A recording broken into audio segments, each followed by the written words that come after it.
பேசாம நீ ஹாஸ்டலுக்கு போய் தங்கிக்கிறியா? நான் ஏற்பாடு பண்றேன். அதெல்லாம் வேண்டாம், நான் இங்கேயே சமாளிச்சுக்கிறேன். உங்க வீட்டுல உன்ன போட்டு அடிக்க மாட்டாங்களா? கோவத்துல வீட்டை விட்டு வேற வெளியே வந்துட்ட. அங்க பாரு, வீட்டு வாசல்ல கூட்டம் வேற நின்னு பேசிட்டு இருக்காங்க. எல்லாரும் நீ போனதை பத்தி தான் பேசிட்டு இருப்பாங்க. இப்ப நீ வீட்டுக்கு போனா உன் அம்மா அப்பா உன் பைத்தியக்கார அண்ணன் எதுவும் பிரச்சனை பண்ண மாட்டாங்களா? அன்னைக்கு நான் இருக்கும்போது அடிக்கிறது கை வாங்கினா அடியெல்லாம் வாங்கி வாங்கி மறத்து போச்சு பாண்டி. அவங்களை எப்படி சமாளிக்கணும்னு எனக்கு தெரியும், நான் பாத்துக்கிறேன். நீதான் எனக்கு போன் வாங்கி கொடுத்துருக்கல, ஏதாவது நான் உனக்கு கால் பண்றேன். இருந்தாலும் எனக்கு பயமா இருக்கு. பாண்டி, இந்த வானத்தைய நினைச்சா நீ பயப்படுற? நான் திருப்பி அங்க போறத நினைச்சா அவங்க தான் பயப்படணும். எனக்கு ஒரே ஒரு ஹெல்ப் மட்டும் பண்றியா? என்ன வீட்டு முன்னாடி கொண்டு போய் இறக்கி விடுறியா? இங்க இருந்தே போறேன்னு சொன்ன. சொன்னேன், ஆனா நீ இப்ப வீட்டு முன்னாடி விட்டாதான் சரியா இருக்கும்னு தோணுது. உனக்கு பரவாயில்லையா? நான் ஒரு காரணமா தான் சொல்றேன். என்ன தைரியத்துல வீட்டுக்கு வந்த இப்போ பெரிய இவளோட செத்துட்டேன்னு நினைச்சுக்கோங்கன்னு போன எந்த மூஞ்சடி வச்சு நீங்க வந்து நிக்கிற? ஏன் நான் போயிட்டா அப்பா சொத்து மொத்தத்தையும் நீ ஆட்டே போடலாம்னு நினைச்சியா? ஆமா, அந்த ஆளு சொத்து சேர்த்து வச்சு கீச்சிக்கிறாரு.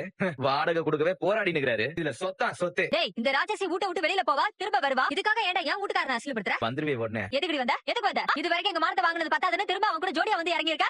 என்ன நினைச்சிட்டு நீ? இதெல்லாம் என்ன காரி பண்றது? எனக்காரவளே, நான் தான் சொன்னேனேடி உன்னால வெளியில போய் வாழ முடியாதுன்னு. அவளே திரும்ப கொண்டாந்து விட்டுட்டு போயிட்டா பாத்தியா? ஏண்டி இப்படிப்பட்ட பொறுக்கியதானடி நீ நம்புவ? அவன் ஒண்ணு கொண்டு வந்து விடல, நானா தான் வந்தேன். நான் பாட்டுக்கு போயிட்டா நீங்க எல்லாம் கஷ்டப்பட போறீங்கன்னு நினைச்சு வந்தேன். அது தப்பு போலயே. ஏதோ நான் வந்ததுனாலதான் வாசல்ல நின்னதுங்கெல்லாம் கலைஞ்சு போச்சு. இல்லனா உங்களுக்கு எல்லாம் என்ன பதில் சொல்லி இருப்பீங்க? நான் பேத்தி சமாளிச்சு அனுப்பி விட்டேன். இல்லனா ராத்திரி வரைக்கும் இங்கே தான் நின்றுப்பாங்க. விடிஞ்சா தூங்குனா பொண்ணு எங்க போச்சுன்னு கேட்பாங்க. அதுக்கு என்ன பதில் சொல்லுவீங்க? யாராவது கேட்டா நீ செத்து போயிட்டான்னு சொல்லிருப்போம். வேற என்ன சொல்லிருப்போம்? அதான் எங்களை கேவலப்படுத்துறதுக்கு அவனை கட்டி பிடிச்சு வந்து இறங்கினியோ. அந்த பொண்ணு வேற வீட்டை விட்டு போனதுல அந்த வீட்டுல அந்த பொண்ணு மேல கண்டிப்பா கோவமா இருப்பாங்க. அந்த பொண்ணு திரும்ப வந்ததை பார்த்தா அந்த பொண்ணு மேல கோவம் ஜாஸ்தி ஆயிட்டு அந்த பொண்ணு போட்டு அடிப்பாங்கல்லடா. இல்லனே, இந்த முடிவை எடுத்ததே வானதி தான். அவளே வீட்டுக்கு போறேன்னு சொன்னா கோவமாலாம் சொல்ல.